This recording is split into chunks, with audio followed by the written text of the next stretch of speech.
Okay, Brad Hogg here, and GPA. I'm with Jordan, and we're talking about biosecurity on your farm. And Jordan, what are the biggest issues that farmers are facing right now here in South Australia? Well, there's a few for sure. I guess some of the main things that we are here at the Yorke Peninsula Field Days talking about is just some of the really simple steps that you guys can take on your farm to increase your biosecurity. And we've got one of the biggest ones in front of us right now, which is these visitor signs. So what we do is we recommend farmers chuck all these up at most of their main entrances. So we're talking anywhere you're going to get contractors, visitors, people like SA Power Networks, meter readers, things like that, because we always have them sort of accessing people's property, and they're often not quite as educated on biosecurity. You might be really good on your biosecurity, but all it takes is one guy bringing a bit of cow shop on, and then suddenly you've got a bit of an outbreak on your farm. So what we recommend is getting these up at all of your gates, and then putting your phone number on there, and then that gives people the ability to give you a bit of a call and have a chat through what they're planning to do on your property. So these are free for grains producers across South Australia, or even the country, because there's one of us in every single state. So come visit us at Field Days or have a chat to us. Our contact details are online. Just look up your local Grains Biosecurity officer, and we're more than happy to have a chat about these signs or some of the other, I guess, biosecurity measures that you can use on your farm. Yeah, just as I travel around the country and I see some tourists with canola crops especially, jumping fences, taking photos. What do you do with those situations as a farmer if you can? Look, I think obviously it's very frustrating, and it's something that I was just having a chat to GPSA about.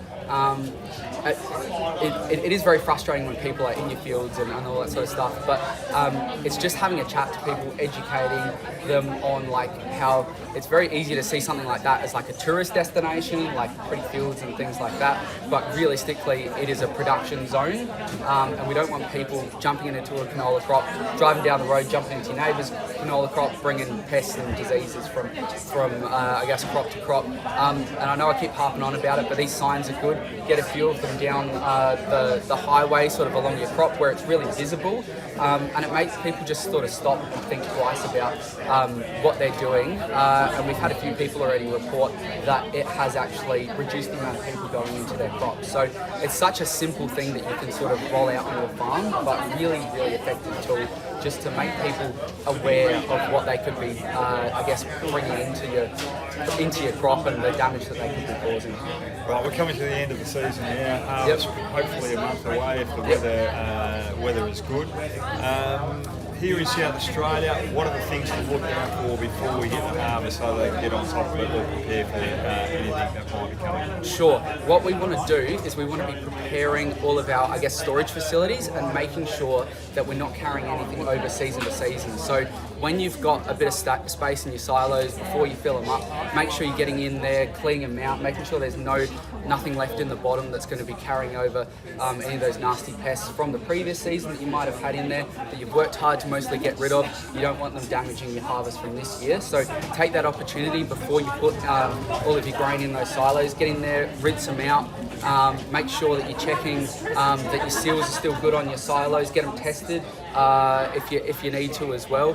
And really just make sure that your cleaning is, I guess, top notch. Prevention is much better than eradication. So spend a little bit of time making sure your machinery is clean, that your storage facilities are clean, and you're going to save yourself a lot of headache, I guess, down the road.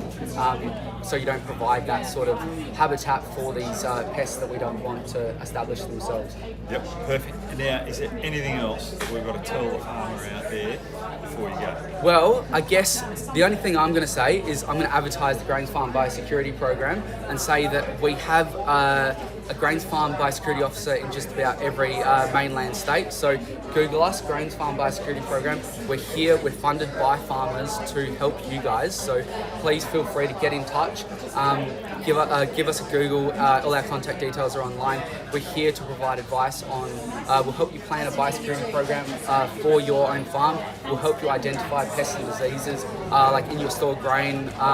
and we'll just provide general advice. If you don't know who to talk to in the government, we're a great first step. We might not necessarily know the answers, but we're going to be able to help you guys find the answers out from someone that does. Yep, perfect. Thanks very much, Jordan. So, all summed up, get your signs there, put them out the front gate, make sure you're prepared for harvest, you've cleaned all your silos, your machinery, everything like that, so your grain does not get affected. Prevention is better than eradication. That's right, isn't Absolutely, it? that's a great message. All right then. Farmers, hopefully we have a good harvest this summer. Thanks, guys.